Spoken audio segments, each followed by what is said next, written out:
Hey, how's it going?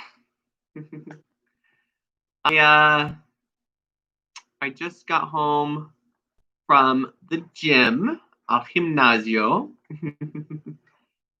and yeah. So that was. Oh, did it just start over? Isn't that strange?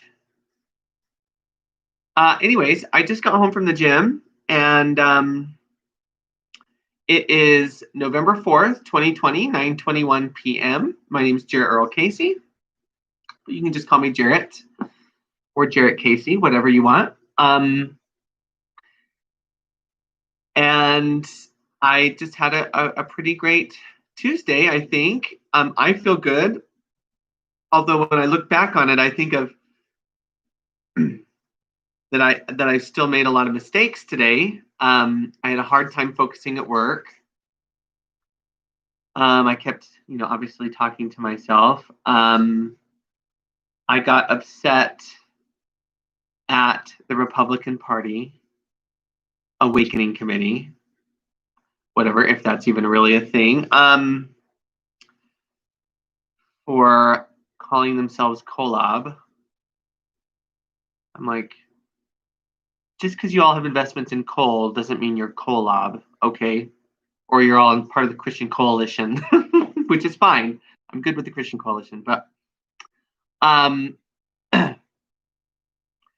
they started circling around. They're trying to convince me that I'm a Republican again. I'm like, I'm actually not a Republican. We've been over this so many times. I'm a Democrat. Hello, can you hear me? Although, then they're like, no, but you're a Republican from the future. Like the future Republican Party is a lot more like you. I'm like, okay, well then when you all get your stuff together in the future and you're more like acceptable, then I'll maybe be a Republican, but I'm a Democrat because you're all crazy. Not all of you. There are a lot of amazing Republicans, but the party is a little, I think, off course is probably the best way to put it. So, I brought up, the Paris Accord, which was a huge disappointment for them to drop. Huge disappointment. And just the overall very aggressive, judgmental, very abrasive messaging. And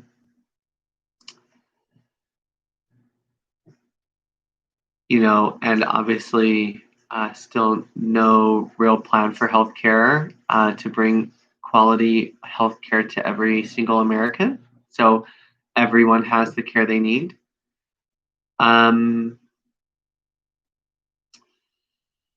Not only not a solid plan, but actively fighting against people who are trying to make plans to do that. Fighting Medicaid expansion, they're just fighting bringing coverage to people, which is just mortifying for me.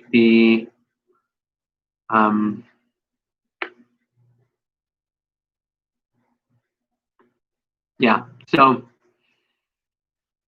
I'm like, I'm not a Republican. I'm sorry. I just keep talking about how I need to be Republican, or I really am a Republican. I just don't know it yet, or that they wish I were a Republican because then they could support me or talk to me or care about me. So,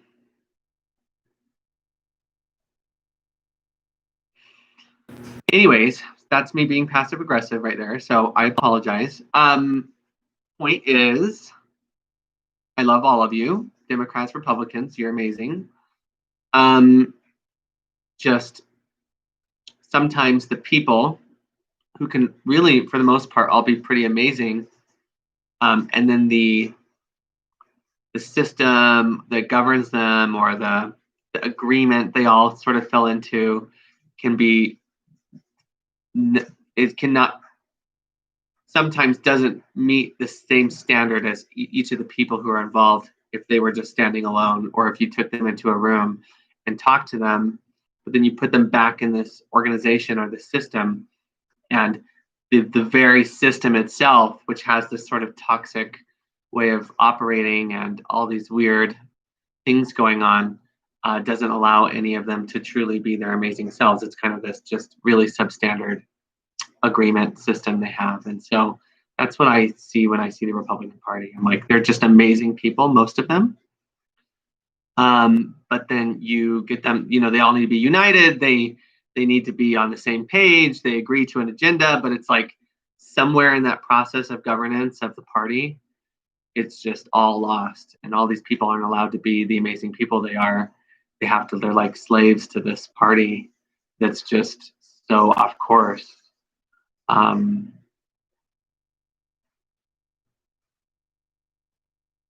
And what I hear in my head, they're like, oh, we would love to do this. We would love to do this. You have no idea. We agree with you so much. We want to do this. We want to do the right thing, but we can't. There's nothing we can do because this system has decided otherwise, or that those things aren't really going with our narrative right now, or they're just too controversial. It's an election year, or whatever it is. They're just slaves to this political party that only cares about winning and money.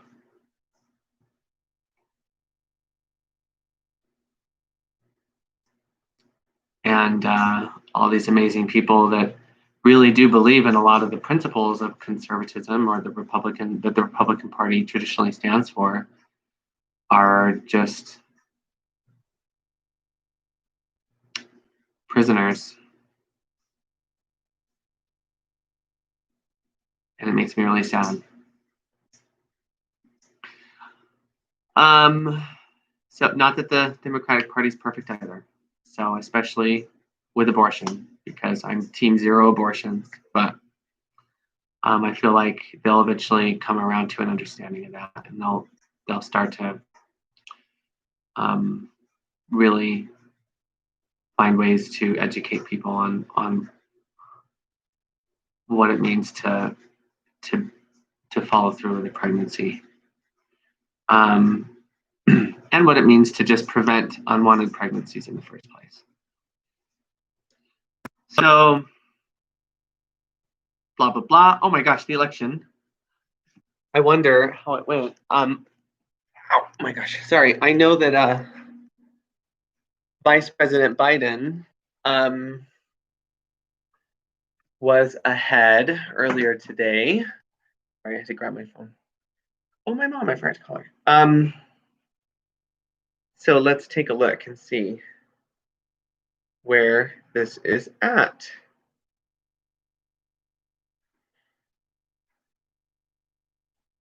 Oh,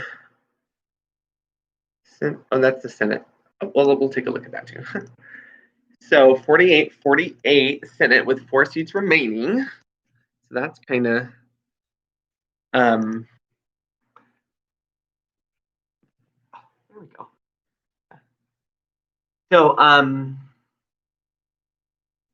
I know someone said I don't look like the same person. I was just on a call with Diamond Tree, leaving the gym. Then I got home and I just took a shower. So, and I kind of I thinned out my hair. That's what it's called, thinning shears.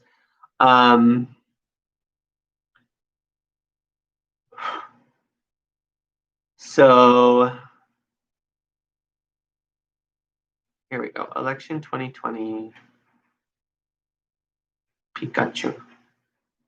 Okay, well, obviously I can't find. Sorry, I know this is probably very interesting to watch.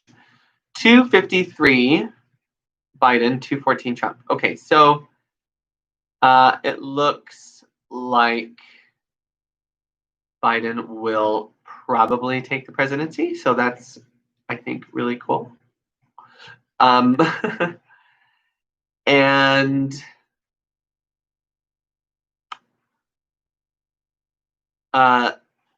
the House is in Democratic hands, so it looks like the Senate could go either way. I know that was a really big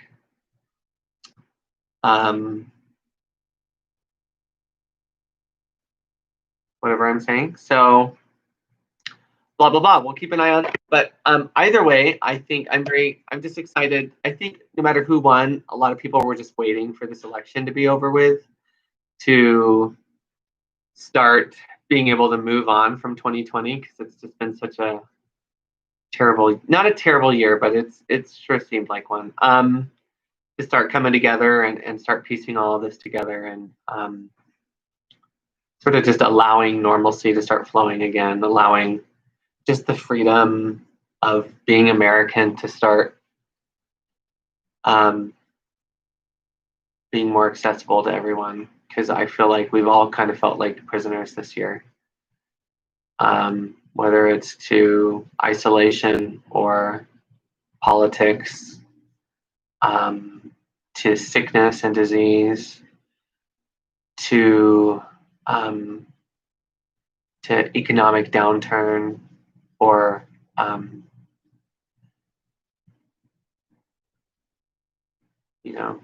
whatever it is. We've all kind of felt chained down by the year 2020, which was not. I remember last year putting on my Facebook, "What's your 2020 vision?" And I was like just so excited for 2020. I thought it was going to just be such a great year, and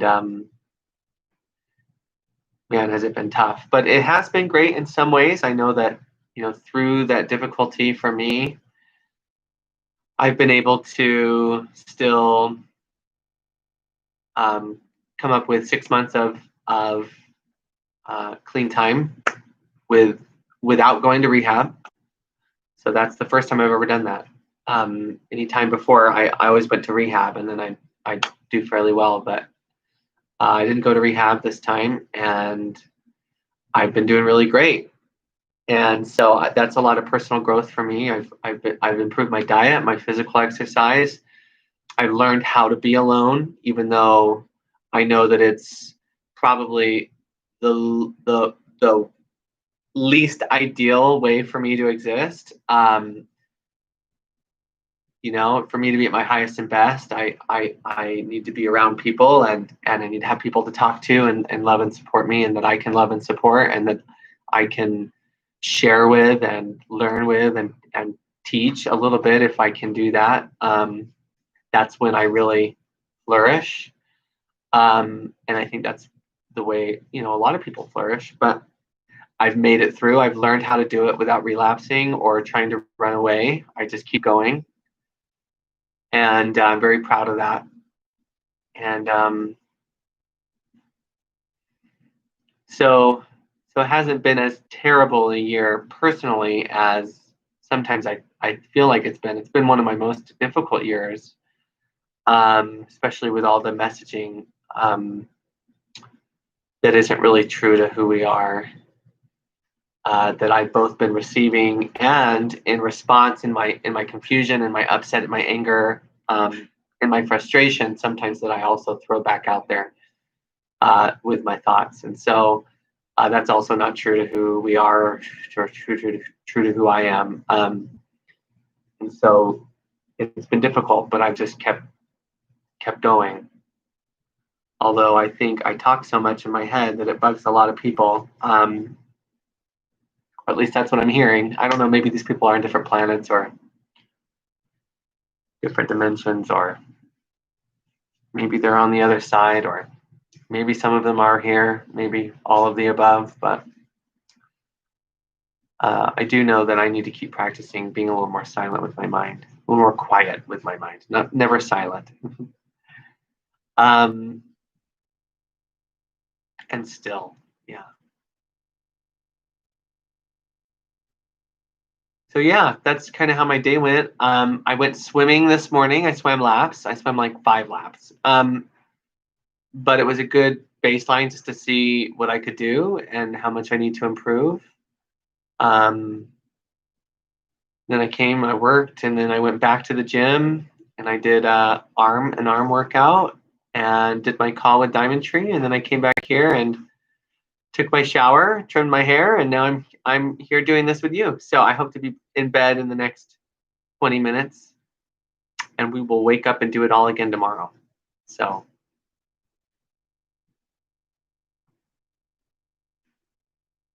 that's exciting. And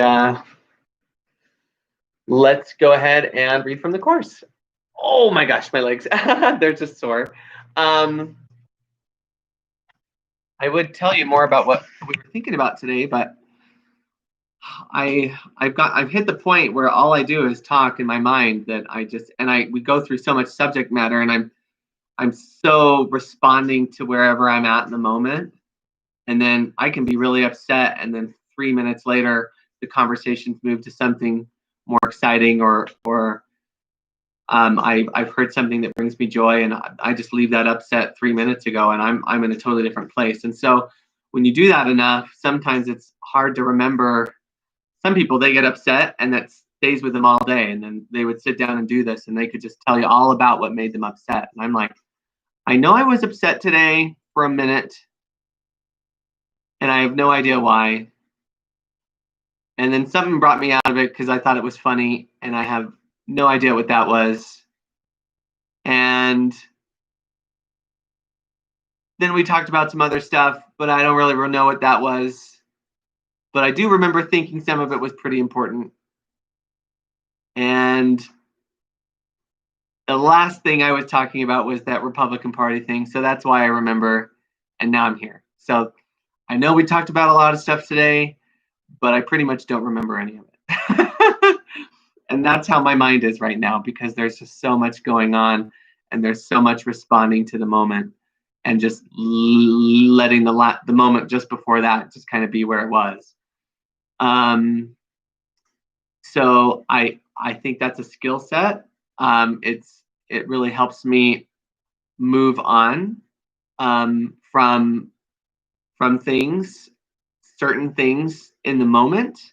There are other things from my past, or just general frustrations with the world because it's not growing and changing and stepping into its light, that I'm having a harder time let go of. But I think that once that environment changes, I'll be able to apply that same skill set to that, and I'll just be able to leave my upset about it behind and just let it go. It's still going on. It's been going on for quite some time now, and so I'm still experiencing this upset. Although I am learning to also let some of that go. I don't get upset nearly as much. I'm at peace. I'm a lot more at peace with the idea of just not being able to control what's going on. But I do still experience upset, and as we learn moving forward in the course, there is no small upset. The kingdom of heaven is always perfect peace, inner, outer, always. So even in heaven, there's not even a small upset. Because there is no small upset. If you're upset at all, you are no longer in the peace of God, but instead you're in upset. And anything that's not the perfect peace of God, anything that's not a perfect constant state of grace and joy, which is heaven, is not heaven. It's not God, right? So that's what that means. There is no small upset. That said, while we live here in a world that's chaotic and really seems to be full of upset and constant conflict, it sure can seem like there are small upsets and really big upsets. And as we try to move ourselves closer to the kingdom, we do notice that for some reason we tend to be more willing to heal and more likely to remember more quickly who we are when we're only experiencing small upsets instead of big upsets. But in truth, when you're looking at what's just real or what's not real, really there is no small upset. Upset is upset, whether it's big or small, or seems to be big or small, and it means that it's not the peace of God. So, it's not my favorite. It's not where I'm at right now. So for me, I'm like, oh, there are definitely small. I feel proud that I used to have big upsets about these things, and now I just experience little ones. So for me, that's a win. I see that as progress. Um, and sometimes people will gently remind me, well, there is no small upset. It's like, okay, well, yeah, I know that. So I was still upset, and that means I was not choosing the peace of God. So I understand, and I apologize for choosing upset over God in that moment. And I would like to just take a moment to pat myself on the back for only being a little upset instead of really upset. So it's a dialectic, but it's where I'm at right now, and so I feel okay acknowledging the progress I've made to be more and more peaceful in my upset, if that makes sense, while simultaneously acknowledging that there really is no small upset. Anytime I'm upset, I'm denying the peace of God, and I'm choosing upset instead. So.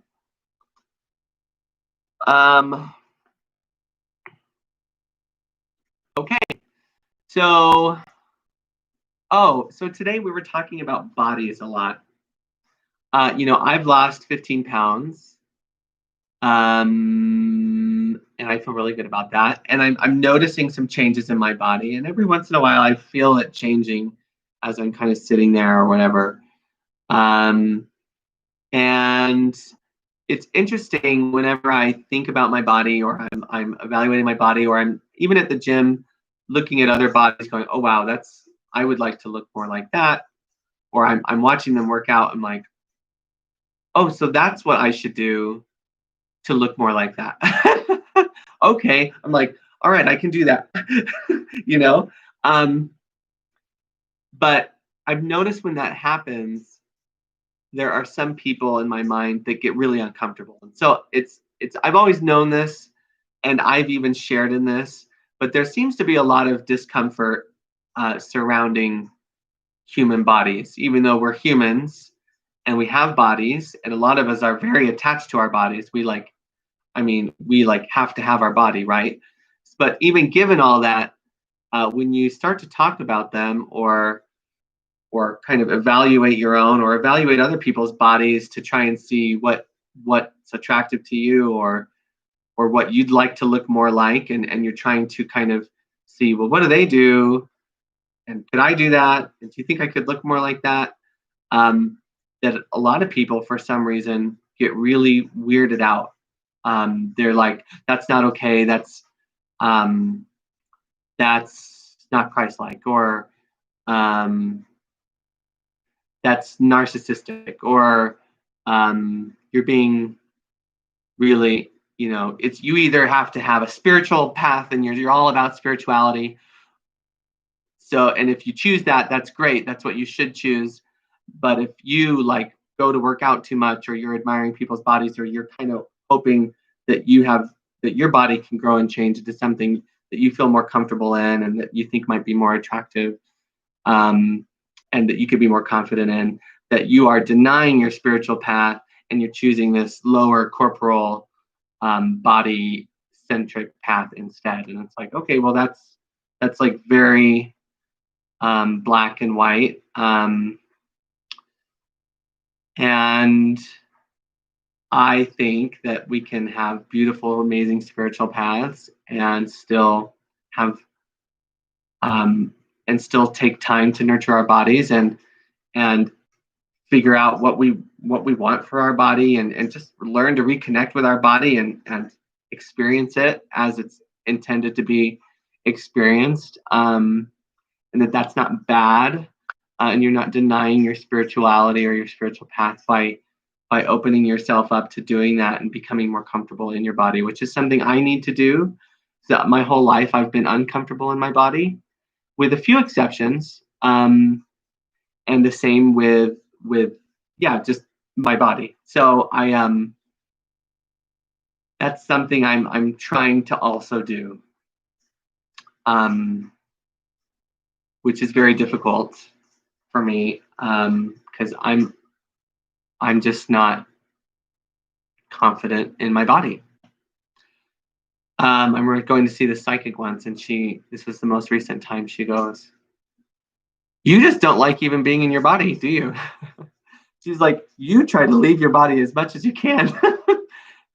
I'm like, well, that sounds about right.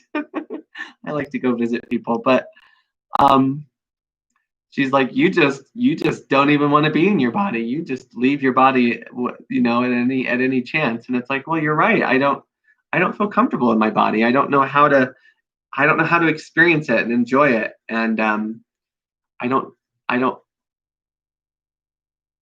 I mean, I love it. I mean, don't get me wrong. I don't want to please don't take my body away from me. I mean, it's a gift. It's a blessing. I understand that I'm here for a reason and for a purpose.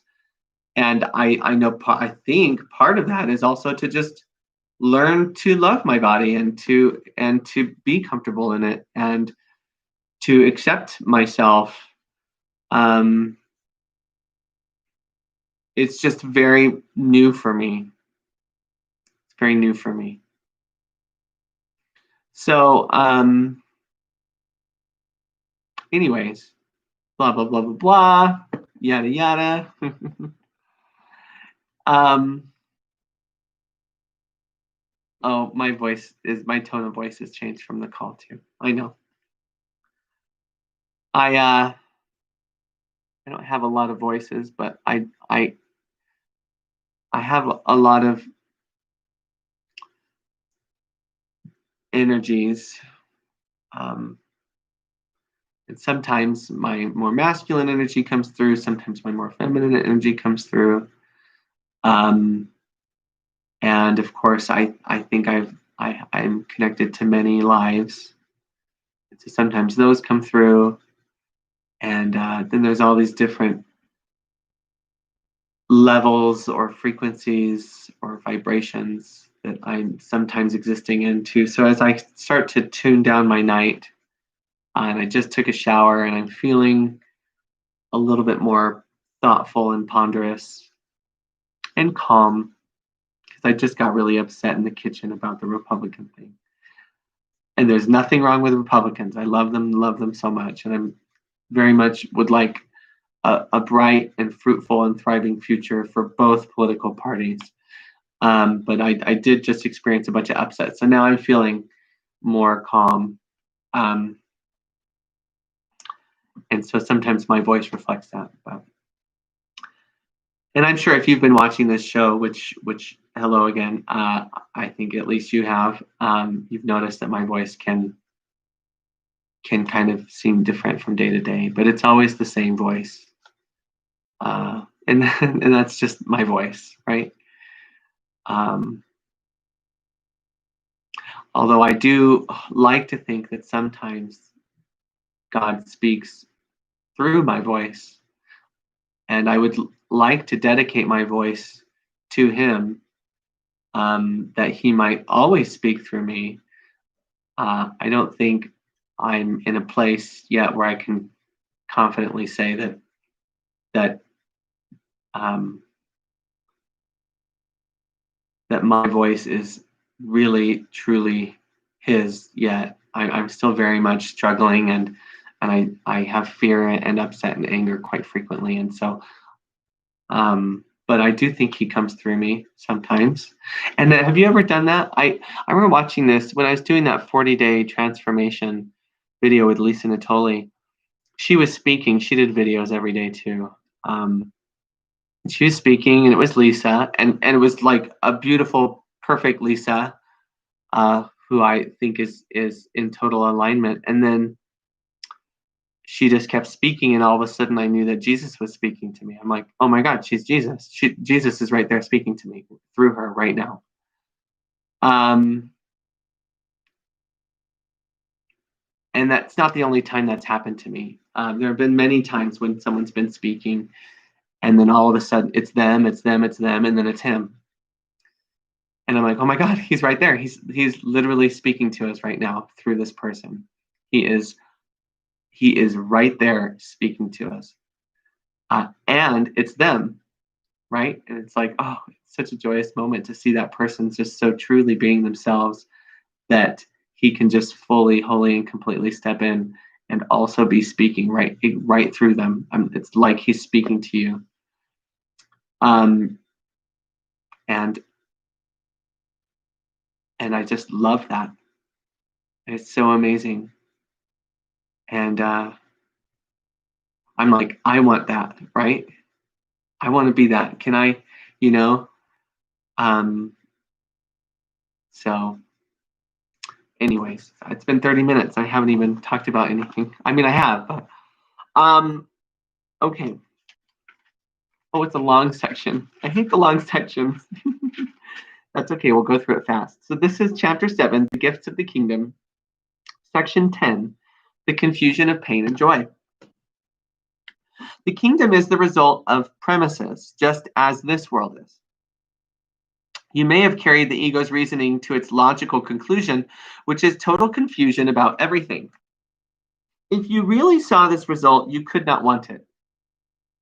The only reason you could possibly want any part of it is because you do not see the whole of it. You are willing to look at the ego's premises, but not at their logical outcome. Is it not possible that you have done the same thing with the premises of God? Your creations are the logical outcome of His premises. His thinking has established them for you. They are exactly where they belong. They belong in your mind as part of your identification with His. But your state of mind and your recognition of what is in it depend on what you believe about your mind. Whatever these beliefs may be, they are the premises that will determine what you accept into your mind. It is surely clear that you can both accept into your mind what is not there and deny what is. Yet the function God Himself gave your mind through His you may deny, but you cannot prevent. It is the logical outcome of what you are. The ability to see a logical outcome depends on the willingness to see it. But its truth has nothing to do with your willingness. Truth is God's will. Share His will, and you share what He knows. Deny His will as yours, and you are denying His kingdom and yours. The Holy Spirit will direct you only so as to avoid pain. Surely no one would object to this goal if he recognized it. The problem is not whether what the Holy Spirit says is true, but whether you want to listen to what He says. You no more recognize what is painful than you know what is joyful, and are, in fact, very apt to confuse the two. The Holy Spirit's main function is to teach you to tell them apart. What is joyful to you is painful to the ego. And as long as you are in doubt about what you are, you will be confused about joy and pain. This confusion is the cause of the whole idea of sacrifice. Obey the Holy Spirit, and you will be giving up the ego, but you will be sacrificing nothing. On the contrary, you will be gaining everything. If you believe this, there would be no conflict. That is why you need to demonstrate the obvious to yourself. It is not obvious to you. You believe that doing the opposite of God's will can be better for you. You also believe that it is possible to do the opposite of God's will. Therefore, you believe that an impossible choice is open to you, and one which is both fearful and desirable. Yet God wills. He does not wish. Your will is as powerful as His because it is His. The ego's wishes do not mean anything because the ego wishes for the impossible. You can wish for the impossible, but you can will only with God. This is the ego's weakness and your strength. The Holy Spirit always sides with you and with your strength. As long as you avoid His guidance in any way, you want to be weak. Yet weakness is frightening. What else then can this decision mean except that you want to be fearful? The Holy Spirit never asks for sacrifice, but the ego always does. When you are confused about this distinction and motivation, It can only be due to projection. Projection is a confusion in motivation, and given this confusion, trust becomes impossible. No one gladly obeys a guide he does not trust, but this does not mean that the guide is untrustworthy. In this case, it always means that the follower is. However, this too is merely a matter of his own belief. Believing that he can betray, he believes that everything can betray him. Yet this is only because he is elected to follow false guidance. Unable to follow this guidance without fear, he associates fear with guidance and refuses to allow to follow any guidance at all. If the result of this decision is confusion, this is hardly surprising. The Holy Spirit is perfectly trustworthy as you are. God himself trusts you, and therefore your trustworthiness is beyond question. It will always remain beyond question, however much you may question it. I said before that you are the will of God. His will is not an idle wish. And your identification with his will is not optional, since it is what you are. Sharing his will with me is not really open to choice, though it may seem to be. The whole separation lies in this error. The only way out of the error is to decide that you do not have to decide anything. Everything has been given you by God's decision. That is his will, and you cannot undo it. Even the relinquishment of your false decision-making prerogative, which the ego guards so jealously, is not accomplished by your wish. It was accomplished for you by the will of God, who has not left you comfortless. His voice will teach you how to distinguish between pain and joy, and will lead you out of the confusion you have made. There is no confusion in the mind of a son of God, whose will must be the will of the Father, because the Father's will is his Son. Miracles are in accord with the will of God, whose will you do not know because you are confused about what you will. This means that you are confused about what you are. If you are God's will and do not accept his will, you are denying joy. The miracle is therefore a lesson in what joy is. Being a lesson and sharing in it is a lesson of love, which is joy. Every miracle is a lesson in truth. And by offering truth, you are learning the difference between pain and joy. Ooh, okay, that's not crazy. It's just kind of like circular. But, he tells us that it's really not possible to do anything other than God's will. It seems like it is, but really, to do anything contrary to God's will just doesn't exist.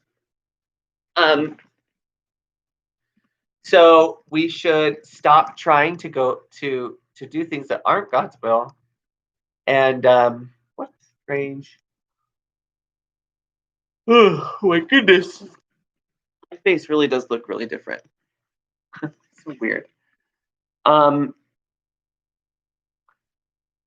And just align our will with his and just make our will his or his will ours.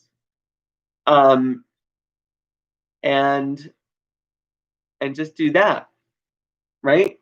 And then when we do that, when we bring our will to his, we become his will. We become the will of God because we've given our will to him. And what a beautiful thing that is, right? To finally know that joy is our inheritance. The kingdom of heaven is our inheritance. That how could we ever possibly choose anything else? Why would we? And there we go. So there's a lot of fear going on in my mind right now. Not really, but there's this fear that that his will is for us to suffer. And I think that comes from people go, okay, if we can't choose anything but his will, and a lot of people are like, we really feel like we have given our entire will to God.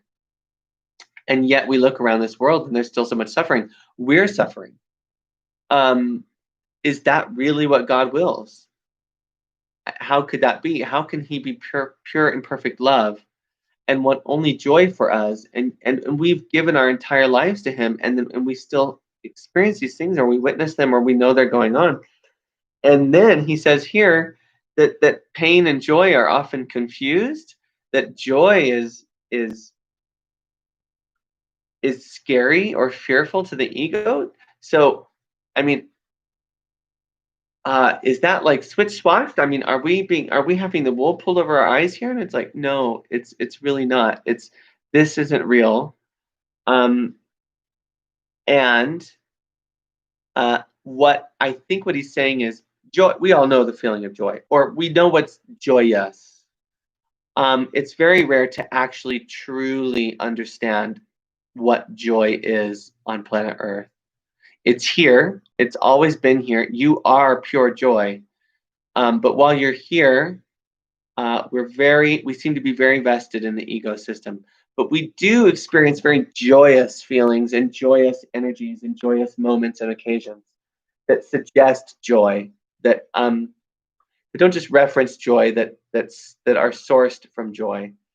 And for us, many of us, they're the greatest moments we've ever lived. And they're very joyous. They still don't even approach pure joy. Now, what's needed, what we're guided to do to bring us to pure and perfect joy, okay, that's what's scary to the ego. So joy itself is not scary. It's just the idea of truly, wholly, and completely moving into a constant state of joy, and the changes that would seem to occur to get us there is scary. And that's painful for the ego, right? The ego gets scared. It goes in defense or attack mode. It comes up with little ideas of what it could mean because it senses that it's threatened. It thinks it's threatened. And so it wants to scare you away from doing what you need to do to experience pure and perfect joy. And so that's what I think he means here. I don't think it means that like, oh, I just lost a limb and that's very painful, so that must be joy, right? Or vice versa. I feel just overjoyed right now, and so that's pain. And so some people read this text that way, and so I have to still call that out.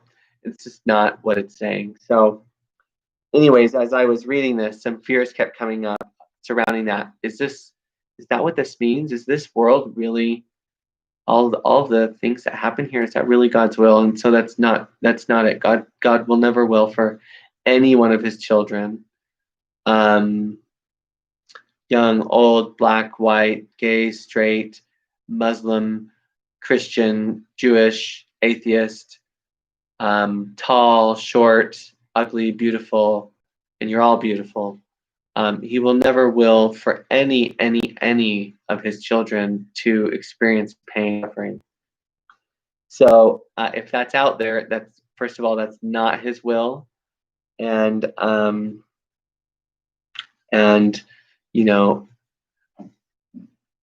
we can start by coming together and choosing a better world,